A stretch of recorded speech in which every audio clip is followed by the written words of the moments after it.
मैं नगर की जनता को प्रणाम करती हूँ। नगर की जनता का विश्वास मेरे साथ है और ये जो अविश्वास प्रस्ताव लाया गया था उसके चुनाव होने के पहले ही भाजपा डर गई और उन्होंने स्थगन का आदेश दे दिया, क्योंकि सरकार और सत्ता का जो दबाव था वो हम भी समझते हैं और हमारे 8 पार्षद हम एक हैं और हमारी जीत आगे का जो डेट दिया गया है उसमें हम निश्चित ही हमारी जीत सुरक्षित होगी और हम जीतेंगे। आदरणीय चौबे जी का आशीर्वाद हमारे ऊपर है। और जो अविश्वास प्रस्ताव लाया गया था, निश्चित ही मेरे ऊपर आरोप लगा के लाया गया था कि पेंशन और आवास में जो गड़बड़ी हो रही है और साफ़ सफाई में जो गड़बड़ियाँ हो रही है, उसको देख के इन्होंने अविश्वास प्रस्ताव लाया था। पर अविश्वास प्रस्ताव पारित होने के पहले ही बीजेपी पीछे हट गई। तो इसका कारण क्या है? वो खुद ही बटी हुई है। अपने पार्षदों को एक करके रखे, अपने खुद की उनकी जीत सुनिश्चित नहीं है और हमें गिराने की कोशिश कर रही है। निश्चित ही हमारी जीत होगी और हम सब एक हैं, हम सब जीतेंगे। वास्तविक में सभी एक है और हम सब मतदान करना चाह रहे थे और मतदान के लिए हम जहाँ भी थे वहाँ से निकल चुके थे, लेकिन हमें पता चला कि इसको अभी स्थगन कर दिया गया है।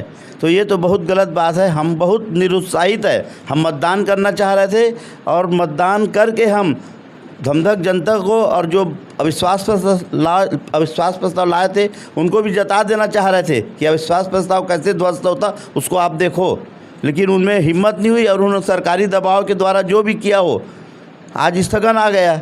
देखो, ये लोग छोटी नदियां हैं, अगर छोटी नदी में पानी ज़्यादा आ जाता है ना, नदी पानी को संभाल नहीं सकती, उस टाइप का बर्ताव कर रहे हैं। विकास का काम हमारा मुद्दा है। माननीय रविंद्र चौबे के हम लोग छत्र छाया में विकास ही करेंगे, न कभी धमधक जनता को तंग करेंगे। ये हम लोगों का उद्देश्य है। रविंद्र चौबे इस कार्यकाल में 5 साल के कार्यकाल में कांग्रेस के कार्यकाल में माननीय रविंद्र चौबे जी कार्यकाल में नगर में करोड़ों के विकास कार्य हुए हैं।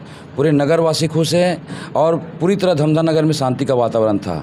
लेकिन मात्र 8 माह नगर पंचायत चुनाव शेष हैं, उसमें अविश्वास प्रस्ताव का मात्र एक कारण है कि माननीय रविंद्र चौबे द्वारा धमधा नगर में 8 करोड़ रुपये की राशि से अभी जो काम चल रहे हैं उस कामों में भारतीय जनता पार्टी के पार्षदों की गिद्ध दृष्टि पड़ी हुई है।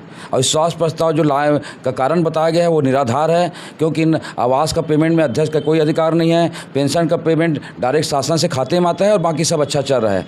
आज शासन प्रशासन इतना दबाव डाल रही है, पार्षदों को थाने से सूचना दी जा रही है, शाम को 5 बजे और 7 बजे उपस्थिति होने के लिए कहा जा रहा है। अध्यक्ष को, हमारे कांग्रेस के 8 पार्षद को, किसी को मंडी का दुकान रद्द कर देंगे कहा जा रहा है, किसी का कैंटीन बंद कर देंगे कहा जाता है, किसी का पेट्रोल पंप बंद करा देंगे कहा जा रहा है। इस प्रकार का तानाशाह और दादागिरी लोकतंत्र में बिल्कुल उचित नहीं है और इसका मुंहतोड़ जवाब हम देंगे। हमारे अध्यक्ष उपाध्यक्ष सहित 8 पार्षद एक हैं। जब भी ये भविष्य में और तारीख तय करेंगे 8 पार्षद एक रहेंगे, बल्कि भाजपा के जो 7 पार्षद हैं उनमें से 2 मत हमको मिलेगा और हम लोग 10 होंगे, वो लोग 10 नहीं होंगे।